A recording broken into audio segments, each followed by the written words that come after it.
Assalamualaikum warahmatullahi wabarakatuh. Aku Indri Nuraini dengan NPM 2299100059. Di sini aku mengambil studi kasus untuk tugas arsitektur tangga bencana, yaitu banjir bandang yang terjadi di Kabupaten Aceh Tamiang. Nah, Kabupaten Aceh Tamiang ini merupakan salah satu kabupaten yang berada di Provinsi Aceh dengan luas wilayahnya 1957 km persegi dengan 12 kecamatan dan 213 desa. Untuk jumlah penduduknya sekitar 297.387 jiwa pada tahun 2020 dan kepadatan penduduknya 152 orang per kilometer perseginya. Untuk banjir bandang yang terjadi di Kabupaten Aceh Tamiang ini disebabkan oleh 5 penyebab. Yang pertama itu karena curah hujan yang tinggi. Pada tahun 2006 curah hujan tertingginya itu berada di antara 150 sampai dengan 200 mm per detik. Sedangkan pada bulan Desember 2011 sampai Maret 2012 intensitas hujannya itu meningkat, yaitu yang terendahnya dialami dengan posisi 151 dan sampai dengan 300 mm per detik. Nah, penyebab yang kedua itu yaitu alih fungsi hutan menjadi perkebunan kelapa sawit. Alih fungsi hutan ini merupakan salah dari kebijakan pemerintah, di mana pemerintah Kabupaten Aceh Tamiang pada masa lalu mengeluarkan rekomendasi pembukaan perkebunan kelapa sawit tanpa memandang aspek lingkungan. Alih fungsi hutan menjadi perkebunan kelapa sawit ini terjadi pada daerah hulu di Kabupaten Aceh Tamiang, di mana daerah hulu ini merupakan daerah perbukitan dengan elevasi kemiringannya antara 30 sampai 45 derajat. Yang ketiga penyebabnya yaitu pengrusakan hutan mangrove. Perubahan fungsi hutan mangrove terjadi itu di bagian hilir dari Kabupaten Aceh Tamiang. Untuk pengrusakan hutan mangrove-nya ini dijadikan masyarakat sebagai perkebunan kelapa sawit, dan ada juga yang merubahnya menjadi tambak, ada juga yang merubahnya menjadi permukiman, dan sampai saat ini masih terjadi pengrusakan hutan mangrove. Selanjutnya penyebab yang kelima itu sedimentasi muara sungai Tamiang. Untuk sedimentasi muara sungai ini terjadi karena pepohonan di kawasan hutan di bagian hulu itu banyak yang ditebang dan diganti oleh perkebunan kelapa sawit. Jadi pada saat hujan tanah ini tergerus dan menyebabkan sungai menjadi dangkal.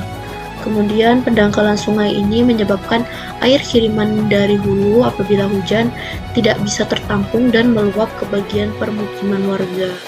Terus selanjutnya penyebab yang terakhir itu air laut pasang. Jadi apabila sungainya meluap, nggak ada tampungan lagi, terus pada ujung sungai itu kan laut.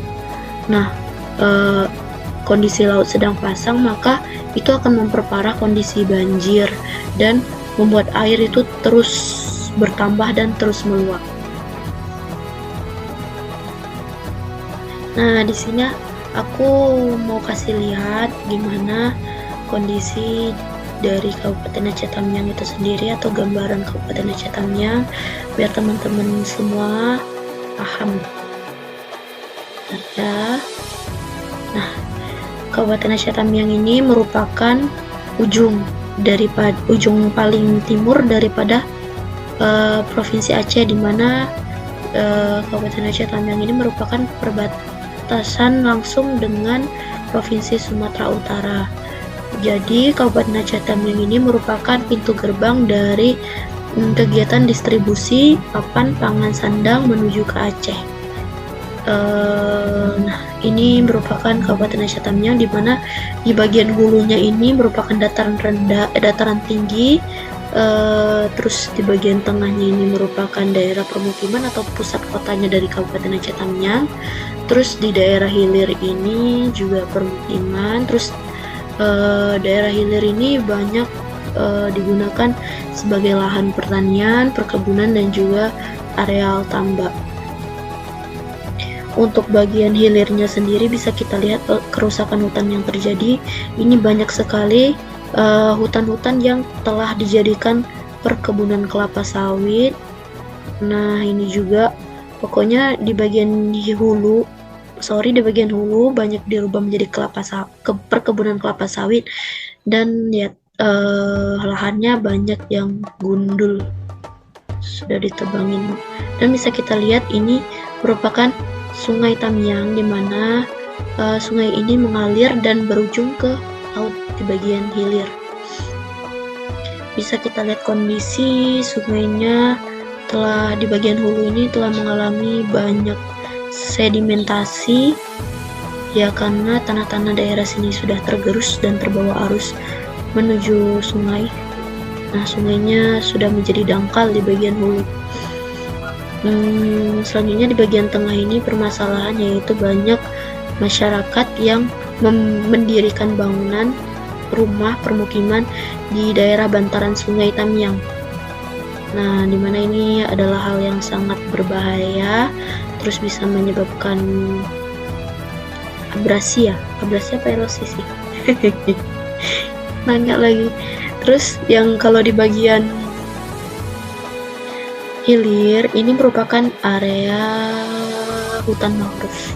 Nah, bisa kita lihat ini masih ada sih hutan mangrove-nya, cuman udah banyak yang hilang ya, yang besar-besar, tinggal yang kecil-kecil. Terus ada juga yang dirubah menjadi perkebunan kelapa sawit nih, kan, kebun kelapa sawit.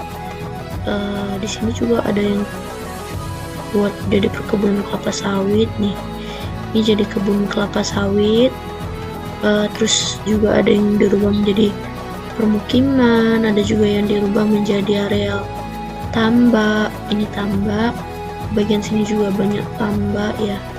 Ini sebenarnya full hutan mangrove, karena hutan mangrove, salah satu hutan mangrove terbesar itu berada di Provinsi Aceh, tapi sekarang sudah banyak ditebangi.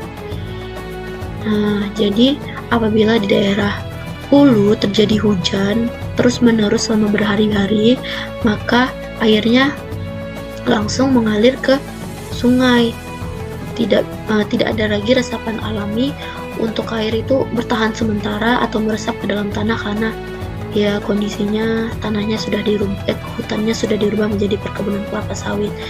Dan sedimentasi itu muncul akibat juga dari penebangan liar. Terus jadi apabila hujan, maka airnya terus mengalir ke bagian sini, tengah dan hilir.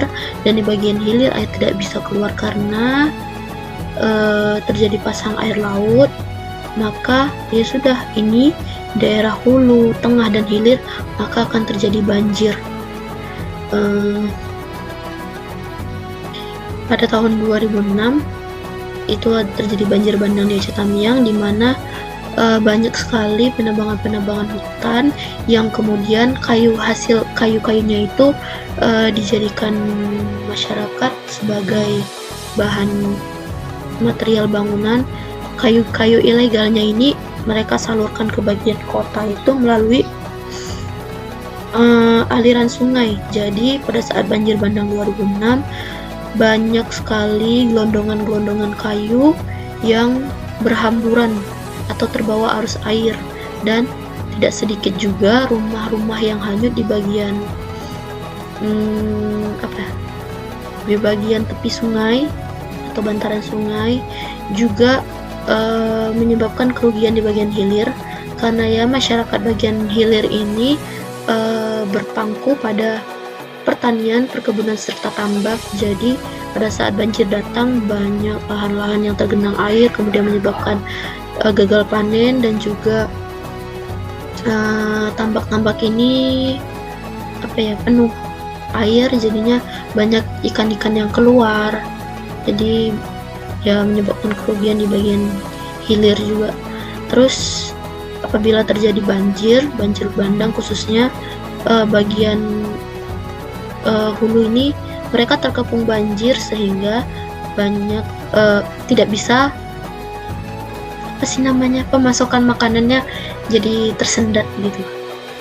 jadi banyak kekurangan makanan apabila terjadi banjir. Terus juga di saat banjir melanda, ini jalan lintas Sumatera yang berada di Kabupaten Aceh Tamiang ini terendam banjir, dan banjirnya ini bisa setinggi 2 meter. Jadi segala macam kendaraan yang mau melintas di sini itu tidak bisa, jadinya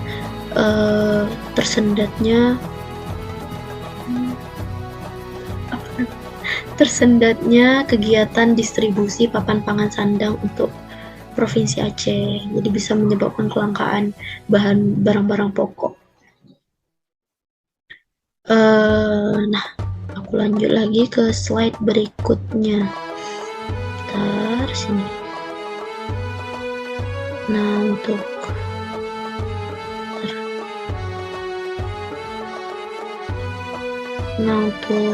di slide berikutnya ini merupakan upaya penanggulangan yang dilakukan oleh pemerintah dan masyarakat untuk mengatasi banjir. Yang pertama itu meningkatkan kapasitas masyarakat Aceh Tamiang dengan melakukan sosialisasi oleh BPBD Kabupaten Aceh Tamiang ke setiap desa-desa dan melakukan pelatihan atau edukasi dini ke sekolah-sekolah mulai dari tingkat SD sampai SMA. Hal ini diharapkan dapat meningkatkan kapasitas masyarakat Aceh Tamiang sehingga dapat mengurangi risiko terhadap bencana, khususnya bencana banjir.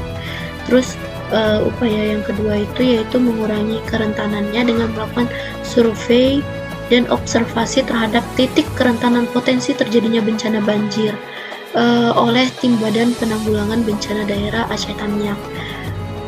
Mereka juga melakukan penandaan daerah rentan, membuat jalur evakuasi, serta memperbaiki aliran sungai yang bermasalah dan membuat area resapan menjadi seimbang kembali.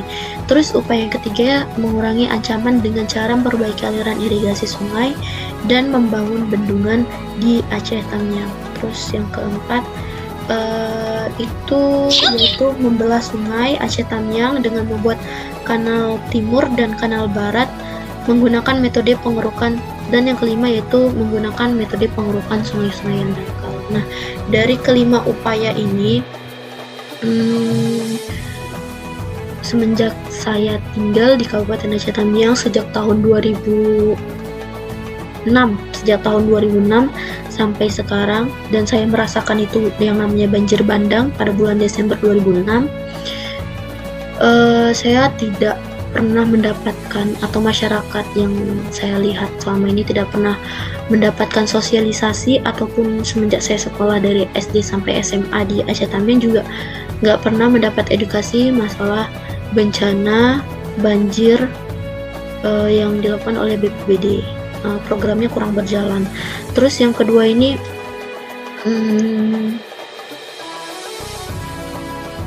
membuat jalur evakuasi mungkin mungkin dilakukan, cuman untuk memperbaiki aliran sungai bermasalah dan juga membuat area resapan menjadi seimbang itu sepertinya tidak berjalan, karena sampai saat ini banyak hutan-hutan yang ditebang dan dibuka lahan kembali untuk dijadikan perkebunan kelapa sawit. Terus juga banyak hutan mangrove yang masih dirusak oleh masyarakat, dan hasil dari kayu daripada pohon mangrove itu dijadikan bahan bakar sebagai pembuatan arang. Sampai saat ini masih sering terjadi, dan makin lama hutan mangrove di Kabupaten Aceh Tamiang ini makin berkurang. Terus tidak adanya penjagaan ketat atau aturan-aturan yang diterapkan untuk mengurangi penebangan hutan secara liar, dan tidak ada pengamanan yang terjadi di hutan, atau bisa kita lihat polisi hutan. Terus yang ketiga ini mengurangi dengan memperbaiki aliran irigasi sungai dan pembangunan bendungan di Aceh Tamiang. Nah, kalau ini pembangunan bendungan ini memang ada di bagian hilir. Dari upaya pembangunan bendungan ini diharapkan apabila terjadi banjir di bagian hilir itu tidak ikut gitu. Jadi nggak semua kecamatan yang ada di Kabupaten Aceh Tamiang terkena banjir pada saat hujan terjadi di hulu. Tapi yang jadi masalah pembangunan bendungan di Kabupaten Aceh Tamiang ini di bagian hilirnya tidak sesuai yang kita harapkan dan tidak berjalan dengan normal.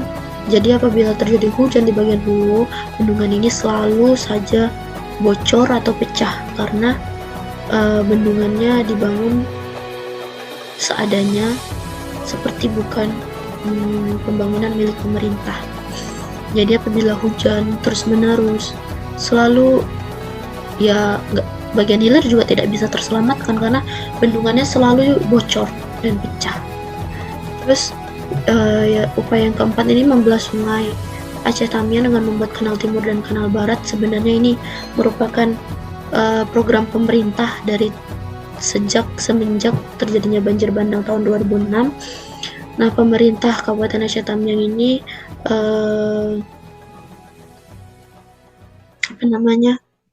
mengajukan dana ke pemerintah pusat untuk membelah Sungai Tamiang dengan membuat kanal timur dan kanal barat. Tapi pada tahun 2007 alhamdulillah dana tersebut cair dan disetujui oleh pemerintah pusat. Namun oleh DPRK Kabupaten Aceh Tamiang dana tersebut diselewengkan dan nggak tahu itu dibuat untuk apa. Dan intinya pihak DPRK Kabupaten Aceh Tamiang ini memberi persepsi bahwa membangun atau membelah Sungai Tamiang dengan membuat kanal timur dan kanal barat ini merupakan hal yang merugikan atau nggak berfungsi. Apabila terjadi hujan ya tetap akan banjir gitu. Nah, yang kelima ini merupakan usulan dari Ibu Menteri Sosial, Ibu Tri Risma hari ini yang dulu juga mantan wali kota Surabaya. Beliau menyarankan agar pemerintah menggunakan metode pengerukan sungai-sungai yang dangkal, tapi sampai saat ini metode tersebut belum dijalankan dan ya sungai-sungai dangkal masih tetap dangkal dan terus mendangkal. Yang selanjutnya, nah di Kabupaten Aceh Tamiang ini merupakan kabupaten yang didominasi oleh masyarakat suku Melayu, di mana masyarakat suku Melayu ini kebanyakan mendirikan rumah itu berbentuk rumah panggung. Nah, seharusnya rumah panggung ini menguntungkan apabila terjadi banjir ya, khususnya di bagian hulu dan tengah. Tapi kalau banjirnya dengan kapasitas yang tinggi, maka rumah panggung ini juga bukan menjadi solusi apabila terjadi banjir di Kabupaten Aceh Tamiang. Di Kabupaten Aceh Tamiang ini setiap 10 tahun sekali tuh pasti terjadi banjir bandang. Yang dulu yang kalau timeline-nya bisa kita lihat terjadi banjir bandang pada tahun 1976, kemudian terjadi pada 1986, kemudian terjadi lagi pada tahun 1996, dan kemarin terjadi pada tahun 2006, dan yang terakhir kemarin di bulan November tahun ini, tahun 2022, itu terjadi lagi banjir bandang dengan ketinggiannya antara 1 meter sampai dengan 3 meter. Tapi banjir-banjir lokal juga sering terjadi hampir setiap saat apabila musim hujan datang. Terus juga di tahun ini terjadi 2 kali banjir. Yang pertama itu terjadi pada bulan awal Januari, itu merendam sekitar 8 kecamatan, dan yang terakhir kemarin di bulan November awal itu ya terjadi banjir bandang yang kesekian kalinya di Kabupaten Aceh Tamiang, dan itu sangat merugikan masyarakat maupun pemerintah hingga triliunan rupiah. Sekian dari aku, mungkin ini aja yang bisa aku sampaikan. Semoga bermanfaat untuk teman-teman dan semoga ini menjadi pelajaran untuk kita semua dan para pemerintah. Semoga banjir yang terjadi di Kabupaten Aceh Tamiang bisa teratasi dengan secepat-cepatnya. Apabila ada kekurangan aku mohon maaf. Wassalamualaikum warahmatullahi wabarakatuh.